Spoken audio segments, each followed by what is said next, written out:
Саламатсызбы, Азаттык уналгысынын көрөрманы жана угарманы. Бүгүн биздин студияда Кыргызстандагы Борбор Азия университетинин ректору профессор доктор Сахаил Накви. Welcome to our studio, Professor Nakwi. Within your management, Сиз башкарып турганда Пакистанда Лахор университети илимий изилдөөлөрдү ишке ашыруу боюнча эң жогорку деңгээлге көтөрүлүптүр. Мындай жетишкендиктин сыры эмнеде? It takes many things. It is not about Ийгиликке жетүү үчүн көп нерсе керек. Биз факультеттердин илимий изилдөөсүн ишке ашырыш үчүн эрежелерди оңдоп, колдоо көрсөттүк. Ошондой эле эң мыкты студенттерди алууга басым жасадык. Аларды лабораториялар, китепканалар менен камсыздадык. Анан жасалган эмгекке баа берип, ийгилик жараткандарды сыйладык. Мындай система менен адамдар сөзсүз ийгиликке жетише алат. the people who did good work.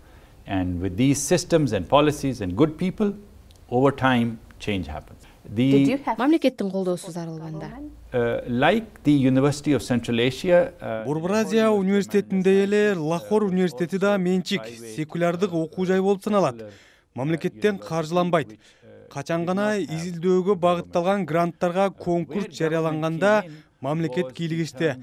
Факультет илим жаатында бир сунуш жасап, бийлик аны баалап, ишке ашыруу зарыл десе акча бөлөт. Бирок бул каражат өтө көп эмес. but it was small. The University of Central Asia, as we know. Борбор Азия университетине дүйнөнүн чар тарабынан студенттер келип окушат эмеспи? Билим берүү да бекер эмес.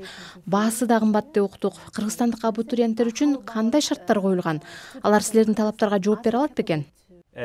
First of all, UCA was created Биринчиден, Борбор Азия университетинин 3 өлкөнүн Казакстан, Кыргызстан, Тажикстандын макулдашуусу жана Агахандын колдоосу менен ачылганын айтып өтөйүн. Ушундан улам биздин студенттердин 85% дал ушул 3 мамлекеттин жаштарынан турат. Аларды биз негизги студенттер деп коебуз. 15% гана дүйнөнүн башка өлкөлөрүнөн келген жаштар. Экинчиден, баасына келсек, биздин окуу жай жатаканасы менен студенттер кампустан чыгышпайт. Жалпы окуунун баасы 1 жылга $5,000. Жатаканада жашоо 3,5 мың акш доллары. Бирок биздин студенттердин дээрлик баары бул акыны төлөшпөйт. Алар жылына болгону 1,500 акш долларына жетпеген акчаны жашоосу, тамак ашы үчүн беришет.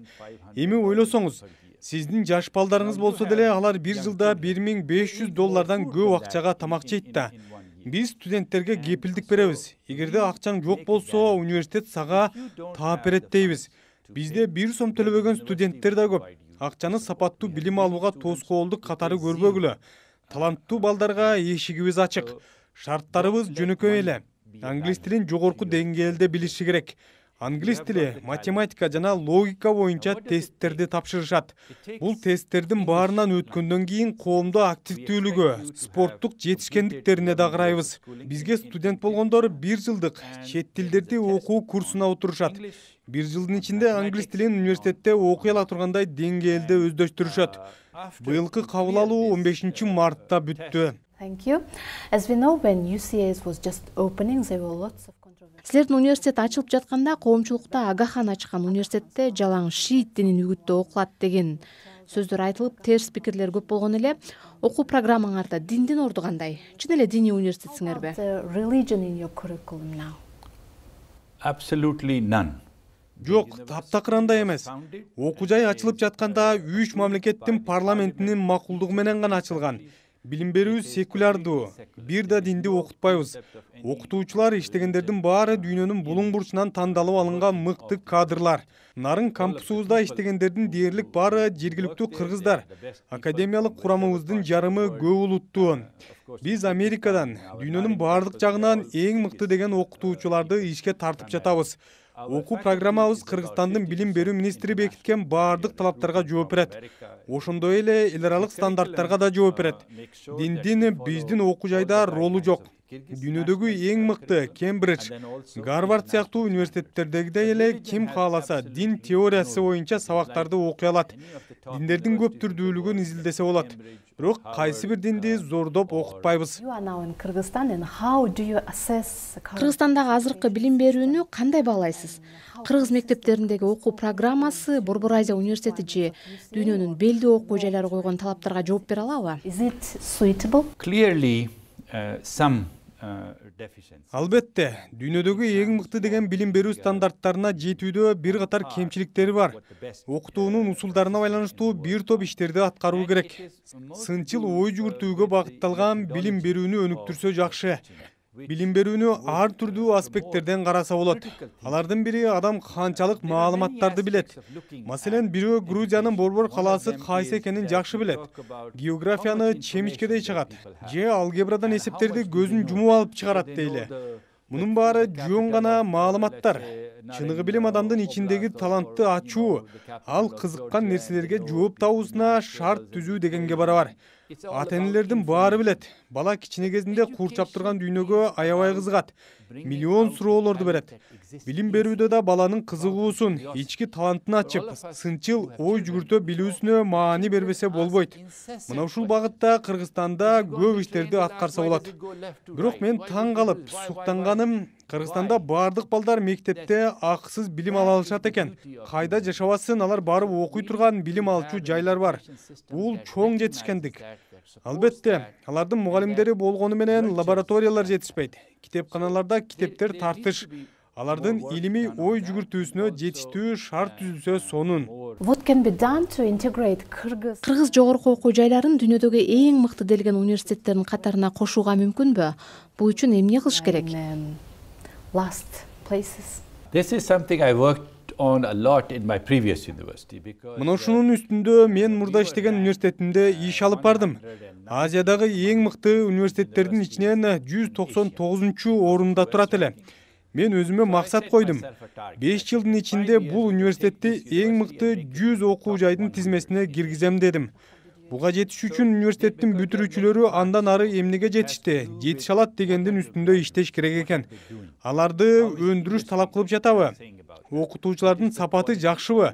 Биз жасап жаткан илимий иштердин сапаты кандай? Мунун баарына өзүң жооп бербейсиң. Башкалардын баалоосунан улам университеттин рейтинги чыгат. Анан калса, илимий изилдөөнү жалгыз ишке ашыра албайсыз. Кимдир бирөө сөзсүз өнөктөш болгондо гана сапаты артат. Мен өзүм да кыргыз окуу жайларын көзөмөлдөп баалап көрдүм. Алар азыркы өндүрүштүн талаптарына толук жооп бере албайт. Өндүрүшкө ийкемдүү эмес. Мамлекеттик колдоо мектептеги билим берүүдө маанилүү болгону менен университеттер өндүрүш талабына жараша өз рейтингин өзү гана жаратышы керек. Мына ушул жерде көйгөй жаралууда. Университеттерде лабораториялар жок. Демек сапаттуу илимий тажрыйба жасоого мүмкүн эмес. Анан илимий эмгекти каржылаган фонддор да жок. Окутуучулардын айлыгы өтө аз. Окуу жайлардын инфраструктурасында көйгөйлөр көп. Окуу жайды өнүктүрүүдө академиялык курам өтө маанилүү экенин эске алыш керек. Кыргыздын таланттуу илимпоздору колдоого муктаж. Жогорку билим берүүнү өнүктүрүш үчүн эң мыкты окутуучуларды чет өлкөгө, мисалы Германияга жибериш керек. Докторлугун чет жакта жакташына шарт түзүп бериш керек. Алар мекенге кайтып келип, окуу жайларды өнүктүрө алышат. In Kyrgyzstan we have lots of universities, hundreds of. Кыргызстанда азыр жүздөгөн окуу жайлар бар эмеспи? Ошол эле маалда 10 миңдеген жаштар жумушсуз жүрөт. Мынча көп университет чаккан өлкөгө зарылбы? Our students to have some job place. joblessness comes in when they Жумушсуздук берген билим замандын талабына жараша болбогондон улам келип чыгат. Маселен, азыр IT тармагына талап көп. Сапаттуу билим алган айтишниктер аябай аз. Базар эмнени талап кылып жатканына назар салышыбыз керек. Маселен, коммуникация жана журналистикада азыр отуруп алып кезип чыгарган учур эмес. Социалдык тармактар, телеканалдардын ар түрдүү форматтары чыкты. Алардын талабына жооп бергидей студенттерди окутуш керек.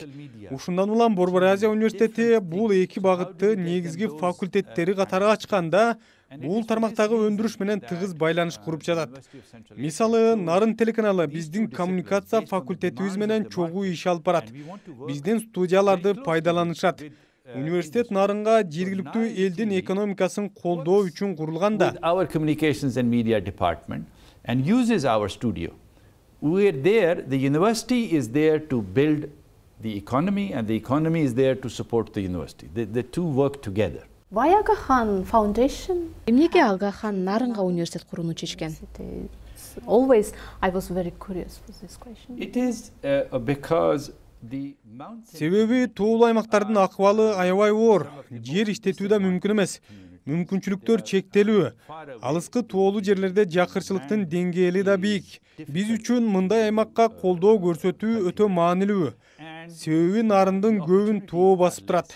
Борбор Азия университети тоолуу жерлерге өзгөчө мамиле жасайт. Биздин баардык окуу жайлары тоолуу аймактарда. Жеке эле билим берүү менен чектелбей, ошол жердин экономикасын да көтөрүүгө аракет кылып жатабыз. Жергиликтүү эл менен тыгыз иш алып барып, элге жашоосун жеңилдетүүгө багытталган агартуучу көмөк көрсөтөбүз. Сиздер жакында эле Кембридж университети менен 2 маанилүү меморандумга кол койдуңуздар. Кембридж кыргызстандыктарга кандай мүмкүнчүлүктөрдү сунуштап жатат?